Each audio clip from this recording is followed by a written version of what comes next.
Budget. अरे ये शब्द सुनते ही ना दिमाग में भारी भरकम नंबर और मुश्किल से शब्द घूमने लगते हैं ना। लेकिन सोचिए, अगर मैं कहूँ कि इस बार के बजट में कुछ ऐसी चीज़ें हैं जो सीधे आपकी जेब, आपके घूमने फिरने के प्लान और आपके परिवार की सेहत पर असर डाल सकती हैं, तो आज हम यूनियन बजट 2026-27 को खोल कर देखेंगे और बिल्कुल आसान भाषा में समझेंगे कि सरकार की बड़ी सोच क्या है और एक आम इंसान के लिए इसमें क्या छिपा है। तो चलिए शुरू करते हैं।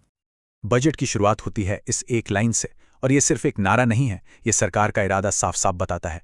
एक्शन ओवर एम्बिवेलेंस, मतलब करे या ना करे वाली कंफ्यूजन अब खत्म, अब सिर्फ काम होगा। रिफॉर्म ओवर रिटोरिक, मतलब खोखले भाषण नहीं, असली सुधार होंगे। और सबसे जरूरी, पीपल ओवर पॉपुलिज्म, यानी सिर्फ वोट के लिए वादे नहीं, बल्कि ऐसी नीतियां जो सच में लोगों की जिंदगी बदलें। ये एक लाइन ही ना पूरे बजट का टोन सेट कर देती है, प्रैक्टिकल, सीधा और डिसाइसिव। तो चलिए सबसे पहले थोड़ा जूम आउट करके बड़ी पिक्चर देखते हैं। ये जो छोटी छोटी घोषणाएं होती हैं, इनके पीछे सरकार का बड़ा लक्ष्य क्या है?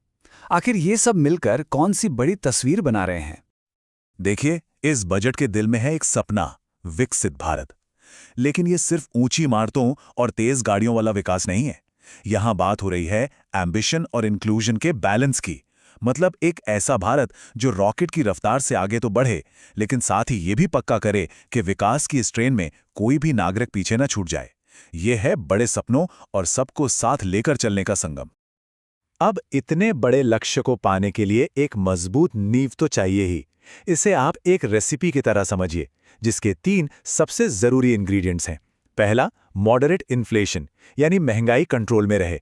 दूसरा, सस्टेन्ड ग्रोथ, यानी अर्थव्यवस्था की रफ्तार लगातार बनी रहे। और तीसरा, फिस्कल डिसिप्लिन, जिसे हम सरल भाषा में कह सकते हैं सरकार की समझदारी वाली खर्च, मतलब जितनी चादर उतने ही पैर फैलाना। ये तीनों मिलके ही देश को एक स्थिर आर्थिक जमीन देते हैं। तो कुल मिलाकर इस विजन का सार क्या निकलता है? सार ये है कि लोगों के जो सपने हैं, जो उम्मीदें हैं, वो सिर्फ चुनावी वादे बनकर ना रह जाएं, बल्कि हकीकत में बदलें। ये बजट आकांक्षा को उपलब्धि में बदलने का एक रोड मैप पेश करने का दावा करता है। चलिए अब आते हैं सबसे जरूरी सवाल पर। बड़े बड़े विजन तो ठीक हैं, लेकिन हम सबकी जेब के लिए इसमें क्या है? हमारी रोजमर्रा की जिंदगी कैसे आसान होगी? बजट का फोकस एकदम साफ है।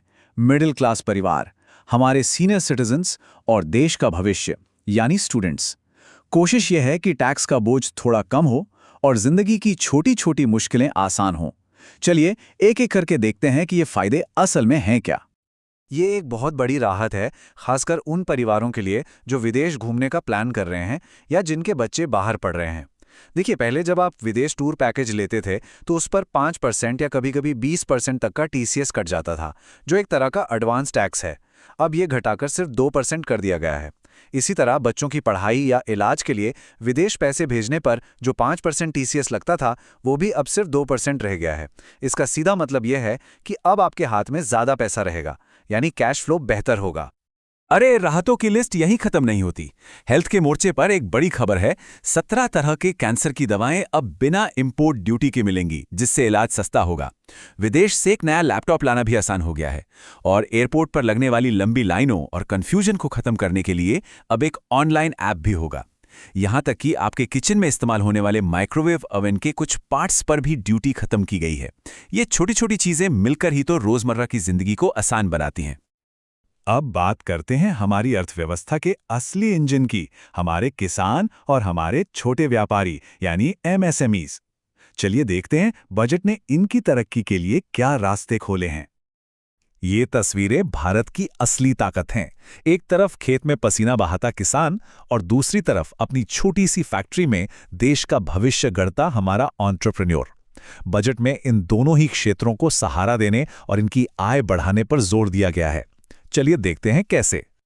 ये समुद्री क्षेत्र के लिए एक गेम चेंजर फैसला हो सकता है। अब अगर हमारे मछुआरे गहरे समुद्र में जाकर मछली पकड़ते हैं तो उसे एक्सपोर्ट यानी निर्यात माना जाएगा।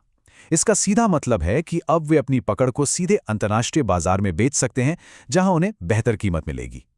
ये उनकी मेहनत को ग्लोबल पहचान और सही मूल्य दिलाने की दिशा में एक बहुत बड़ा कदम है। छोटे व्यापारियों के लिए तो ये गेम चेंजर साबित हो सकता है। डेफर्ड ड्यूटी पेमेंट का आसान मतलब है माल पहले ले जाओ, टैक्स बाद में आराम से देना। इससे छोटे कारोबारियों के हाथ में ज्यादा कैश रहेगा। वो इस पैसे का इस्तेमाल कच्चा माल खरीदने, कर्मचारियों को सैलरी देने या अपने बिजनेस को बढ़ाने में कर सकते हैं। देखिए, कैश फ्लो किसी भी छोटे बिजनेस की जान होती है और ये कदम उन्हें बहुत बड़ी राहत देगा। अब बात करते हैं बजट के एक ऐसे पहलू की जो सिर्फ नियमों का नहीं बल्कि पूरी सोच का बदलाव है। ये है टैक्स का एक नया दौर, पुलिसिंग से पार्टनरशिप तक। इस स्लाइड में दो दुनियाओं की कहानी है।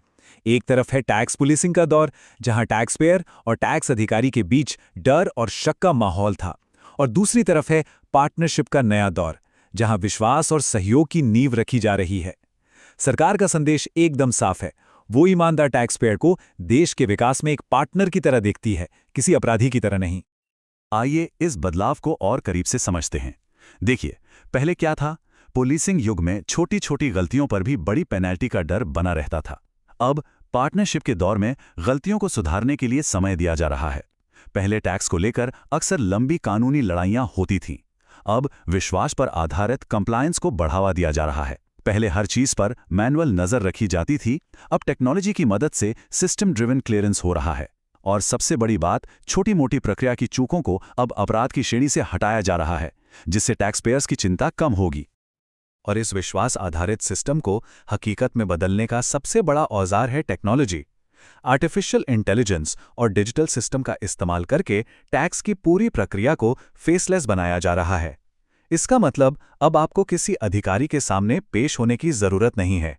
इससे न केवल पारदर्शिता बढ़ेगी, बल्कि भ्रष्टाचार की गुंजाइश भी कम होगी और गवर्नेंस बेहतर होगा।